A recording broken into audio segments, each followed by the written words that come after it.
Welcome to the Employco HR Chat. I'm Rob Wilson. With me is Jason Eisner, our Vice President of HR. Hi, everyone. Thanks for joining us for this week's issue of HR.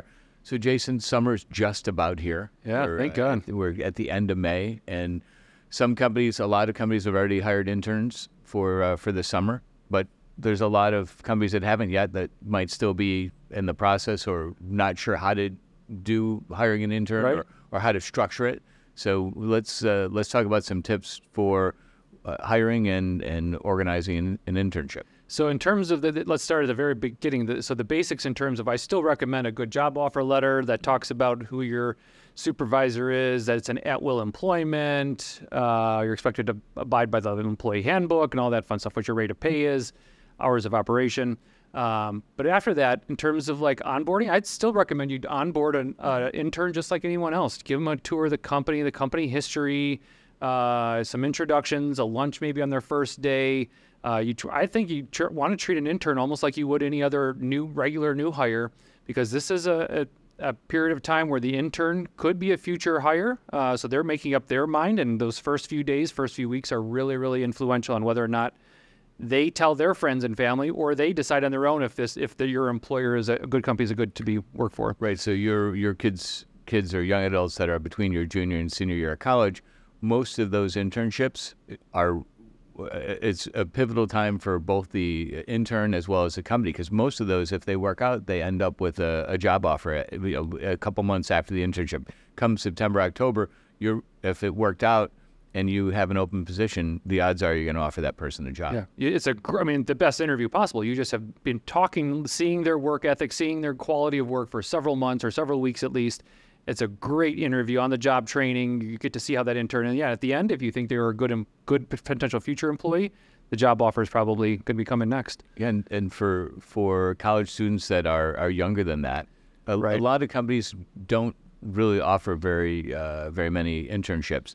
And in some cases, even if you're graduating from high school, depending on, is it a retail establishment, what is your business and where can you use them? But one of the things that you should really look at is how structured is that job for the summer.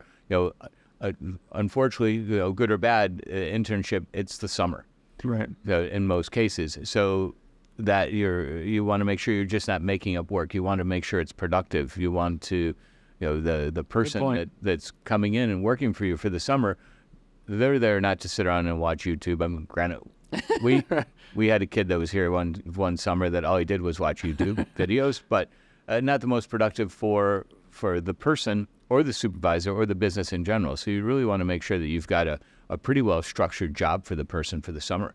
Yeah, plan before they start in terms of like what kind of activities, what kind of where are they going to sit, what kind of responsibilities will they have during their actual internship while they're working for you. To have frequent check-ins to solicit feedback both ways. You should be providing them feedback on how you think they're doing, and solicit feedback from them and how are we doing as an organization, or me as a supervisor, how do you think I'm doing, what could we be doing differently? And that'll also help if you're doing periodic, maybe improve the internship. You don't just wait to the end. You could be soliciting this kind of feedback 2 weeks, 2 months, whatever, into the internship, so you don't just have to wait to the end.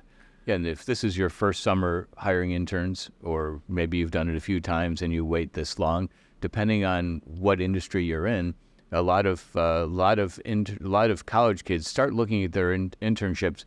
Really, if you're going between your junior and senior year, in September, October, they're lining up their internships for that next summer. So, and every now and then we run into college kids that are like, it's April and I should get an internship. Right. But and a lot of times then they're late to the party. All right. Yeah, and don't forget, if you are hiring an intern, I think pretty much, not at 100%, but pretty much gone are the days of volunteer internships. There's really, really a narrow scope of when interns don't have to be paid. So most of the time you should be paying these interns at least minimum wage. Right.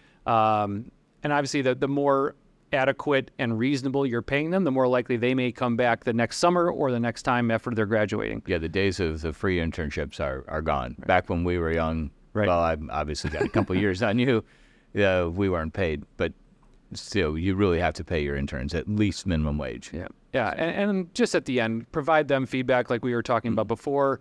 Let them know how it went. And the structure, I think that was a great idea.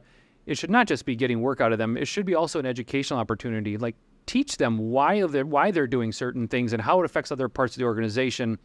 So maybe they can get, it may be not accredited coursework at their university or their high school, but they might be able to take that back as a good educational opportunity. Right. So if you have any questions for us, happy to answer them on not just internships, but HR in general. The best way to reach us is hr@employco.com. Pretty easy email to remember, hr@employco.com. So thanks for joining us, and we'll see you next week. Thank you.